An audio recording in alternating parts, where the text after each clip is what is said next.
बिस्मिल्लाहिर्रहमानिर्रहीम। Welcome to P के legal. आज का हमारा बड़ा अहम मौजू है जो कि लोगों की इनहेरिटेंस के बारे में है। हमारे यहाँ पे एक आम तौर पे गलतफहमी पाई जाती है कि अगर दादा की ज़िंदगी में उनका बेटा फौत हो जाए तो जो पोता है वो विरासत में हिस्सेदार नहीं बनता।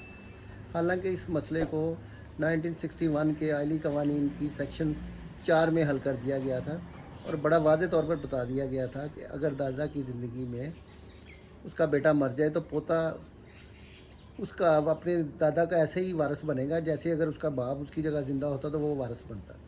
लेकिन हम लोग क्योंकि अक्सर मज़हब को भी और कानून को अपने मकासद के लिए इस्तेमाल करने की कोशिश करते हैं तो हमेशा इसमें कन्फ्यूजन पैदा करने की कोशिश की जाती है। इसलिए मेरी सदा है कि दफ़ा 4 जो है इस्लामी आइनी कवानीन 1961 की, उस पर मनोअन अमल किया जाए और लोगों को उनकी जो राइट्स हैं, जो उनका शेयर है इनहेरिटेंस का, वो दिया जाए।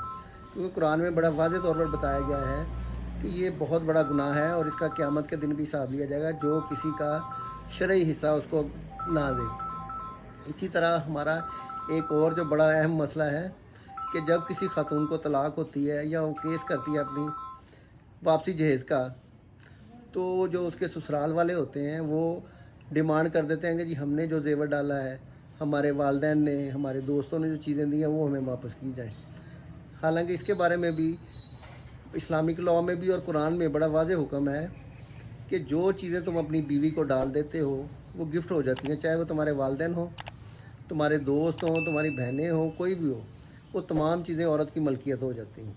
लेकिन क्योंकि लालच हमारे माशरे में मुनाफ़क़त लालच कूट कूट कर भरा हुआ है, तो हम कोशिश करते हैं कि ख़ातून के साथ बारगेनिंग करें और उससे अपनी चीज़ें वापस निकलवाएं या उसकी चीज़ें रख लें और उसको ना दें। तो ये भी एक बहुत बड़ा गुनाह है क्योंकि जिसका कुरान में वाज़े तौर पर बता दिया गया है तो उस पर अमल करना लाजम है।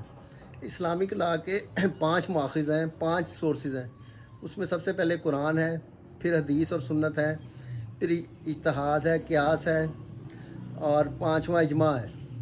तो हमारे प्यारे नबी करीम सल्लल्लाहु अलैहि वसल्लम ने हज्जतुल विदा में बड़ा वाज़े तौर पर फरमाया है कि मुसलमान औरत और मर्द पे इल्म हासिल करना फ़र्ज़ है, चाहे चीन तक जाना पड़े। तो इसका मकसद ये था कि जब तमाम मुसलमान औरतें और मर्द पढ़े लिखे होंगे तो इस्लामिक कुरान और सुन्नत की रूह में वो जो नए नए मसाइल पैदा होंगे, नए नए वजूहात आएंगी, उनको उसकी रूह में उसको सामने रख के फ़ैसले करेंगे। लेकिन हमने क्या किया कि नबी करीम सल्लल्लाहु अलैहि वसल्लम की वफ़ात के थोड़े अरसे बाद ही इसको वहीं पे जैसे बाकी मज़ाहब के साथ हुआ है कि मौलवी ने पकड़ लिया और उसको आगे नहीं बढ़ने दिया। तो अल्लामा इकबाल ने भी फरमाया यही है कि मुसलमानों का जो मसला है तरक्की नहीं करते, आयने नो से डरना, तर्ज़े कोहन पे अड़ना, मंजिल यही कठिन है कौमों की ज़िंदगी में। हमने भी पुरानी बातों को पकड़ा हुआ है जो आमरीत के ज़माने के मौलवियों ने, उलमा ने फ़ैसले किए हुए हैं, क्योंकि उनका मकसद ये था कि किसी चीज़ को आगे बढ़ने नहीं देना, अक्ल व शऊर को आने नहीं देना। तो मेरी सबमिशन यही है कि हम अपने फ़ायदा ना देखें, हम कुरान और सुन्नत की रूह के मुताबिक फ़ैसले करें और लोगों को उनका हक़ फ़ौरन दें। खुश रहें, आबाद रहें और हमारे साथ जुड़े रहें।